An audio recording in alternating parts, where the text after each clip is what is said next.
अब हम अपने नेक्स्ट क्वेश्चन की बात कर लेते हैं, which is question number 4 under quantitative inheritance.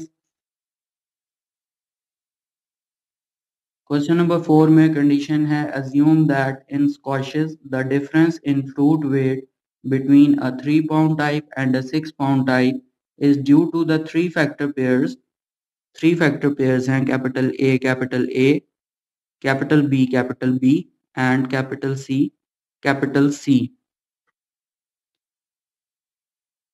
Each factor contributing half pound. Let's say अगर ये कैपिटल ए है तो ये हाफ पाउंड कंट्रीब्यूट करेगा, या आप इसको एलबीएस भी लिख सकते हैं, या अगर कैपिटल बी है या कैपिटल सी है तो ये सारे हाफ पाउंड कंट्रीब्यूट करेंगे towards the expression of the phenotype.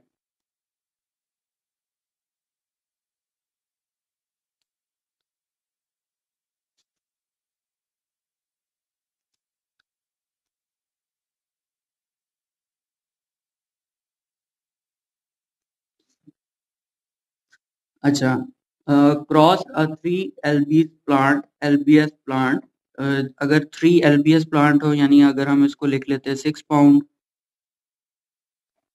और एलबीएस, तो ये जब रिसेसिव कंडीशन में होगा small A small B and small B, तो ये फ्रूट वेट में अपना कंट्रीब्यूशन 3 पाउंड का शो करेगा। तो क्रॉस है between 3 pound plant with 6 LBS plant. What will be the phenotypes of the F1 and of the F2? तो यहाँ से हम इसकी पहले लिख लेते हैं जीनोटाइप क्या आएगी। 3 LBS के लिए इसकी जीनोटाइप होगी स्मॉल ए स्मॉल सी, और दूसरे के लिए capital A capital B capital C and capital C. तो ये जस्ट वन टाइप के गैमेट्स, दोनों पेरेंट्स जो हैं वो कंट्रीब्यूट कर रहे हैं, capital A capital B capital C, small A small B and small C. तो जब इनका यहाँ पर आपके पास F1 प्रोड्यूस होगी, दैट वुड बी हेट्रोजाइगस। ये दोनों जो है होमोजाइगस थे, तो F1 में ये हेट्रोजाइगस कंडीशन में आ जाएंगे, capital A capital B capital C और स्मॉल सी। तो इसकी जो फिनोटाइप होगी या फ्रूट वेट होगा, दैट वुड बी, आप काउंट करेंगे कि कितने डोमिनेंट एलील्स मौजूद हैं, 1 2 एंड 3।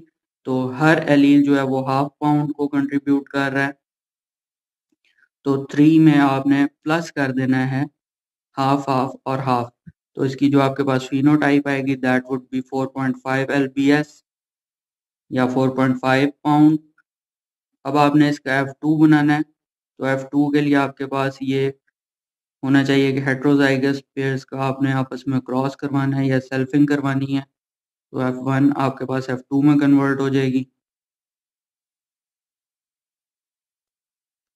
यहाँ पर अब ये चूंकि ट्राई हाइब्रिड है, तो ट्राई हाइब्रिड के लिए आपको पता है कि गैमीट्स बनाने पड़ते हैं। गैमीट्स, इसके मैंने आपको फॉर्मूला तरीका बताया है, उस तरीके से आप इसके गैमीट्स बना लेंगे। सबसे पहले गैमीट्स आप किस तरह बनाएंगे कि सबसे पहले आप ऊपर कैपिटल ए लिखें, नीचे स्मॉल ए लिखें, इससे आगे 2 एरोज बनाएं, capital B small B capital B and small B. फिर बी से आगे 2 एरोज बनाएं, capital C and small C. इसी तरह स्मॉल बी के आगे आप कैपिटल सी और स्मॉल सी बनाएं, इधर भी capital C small C capital C and small C. तो इसके गैमेट्स बना लें। दूसरे साइड पे भी ऐसे ही गैमेट्स बनेंगे, capital A capital B capital C capital A capital B and small C, capital A small B capital C capital A small B and small C. इसी तरह यहाँ पे बनेंगे small A capital B capital C small A capital B and small C, small A small B capital C small A small B and small C. तो ये total 8 इसके gametes बनते हैं।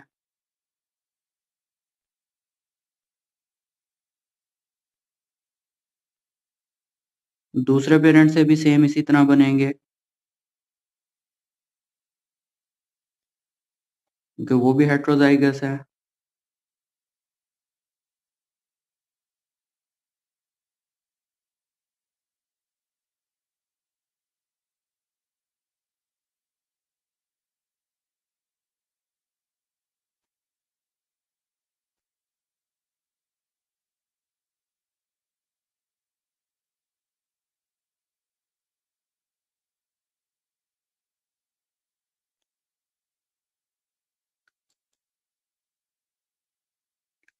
इसके भी आप गैमेट्स लिख लेंगे, 8 gametes, capital A capital B capital C, capital A capital B small C, capital A small B capital C, capital A small B small C, then small A capital B capital C, small A capital B small C, small A small B capital C and small A small B and small C. तो आपके पास इस तरह से इसमें भी 8 gametes बन जाएंगे। अब इन 8 इंटू 8 का इंटरेक्शन बनाने के लिए एक तो चेकर बोर्ड का मेथड होता है, बट दैट इज लेंथी। यहाँ पर आप देखेंगे आपके पास टोटल कितने फैक्टर पेयर्स मौजूद हैं, 3 मौजूद हैं। हेट्रोजाइगस में कितने मौजूद हैं, वो आपके पास वो भी 3 है। तो आप इसको जो है, जो मैंने आपको फॉर्मूला बताया था उसकी तरह आप इसको ओपन अप कर लेंगे।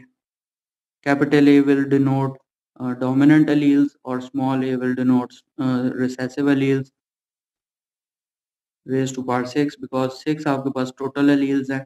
तो जब आप इसको ओपन अप करते हैं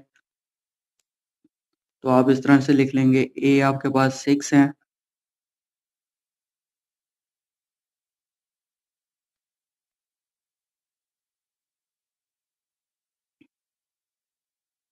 इसी तरह से रिसेसिव अगर 6 होंगे तो डोमिनेंट उसमें कोई नहीं होगा, A6, A5, A4, A3, A2, A1 और ऊपर कुछ नहीं है। तो जब आप इसका फॉर्मूला बनाएंगे तो दैट इज़ वेरी इजी। 1 को आप 6 से मल्टीप्लाई करेंगे तो आप यहाँ पर इसको 6 लिख लेते हैं। देन आप इस 6 को 5 से मल्टीप्लाई करते हैं, दैट बिकम्स 30। 30 को आप 2 पे डिवाइड करते हैं तो 15 हो जाता है।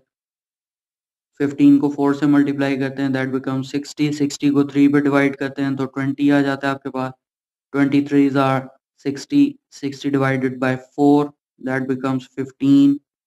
15 2s are 30, 30 divided by 5 again becomes 6, 6 1s are 6। और जब आप यहाँ पे करते हैं तो आपके पास नीचे जस्ट 1 इंडिविजुअल आता है। इसी तरह यहाँ पर भी आपके पास 1 इंडिविजुअल आता है।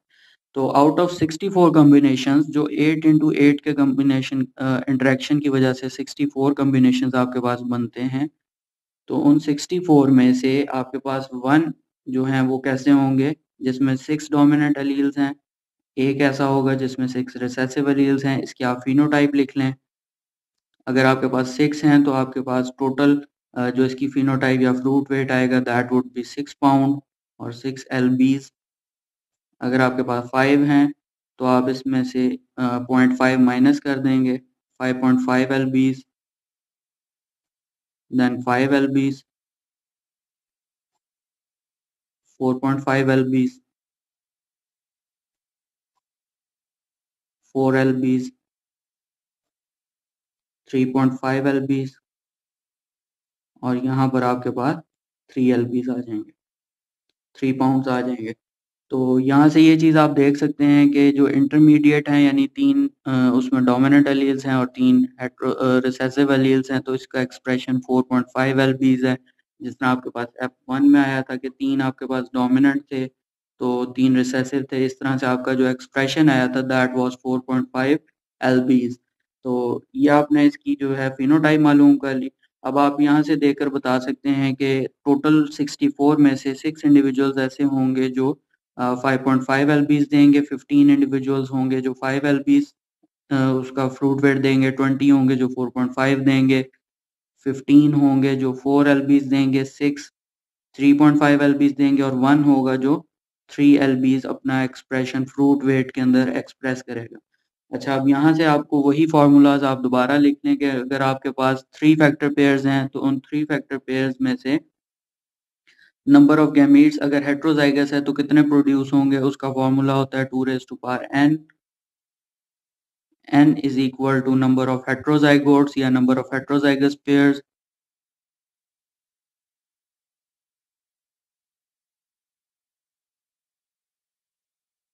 तो यहाँ पर इसकी आप जो पावर है या वैल्यू है उसको आप 3 लिख लेंगे, that would become 8 number of gametes आ जाएंगे आपके पास इसमें। इसी तरह आप जो नंबर ऑफ जीनोटाइप अगर आपने कैलकुलेट करनी है इसमें टोटल जो प्रोड्यूस हो रही हैं तो उसका आपके पास फॉर्मूला होता है 3⁻n। 3 की वैल्यू आप यहाँ पे n की वैल्यू 3 रखेंगे, that would become 27 number of genotypes आपके पास इसकी प्रोड्यूस हो जाएंगी।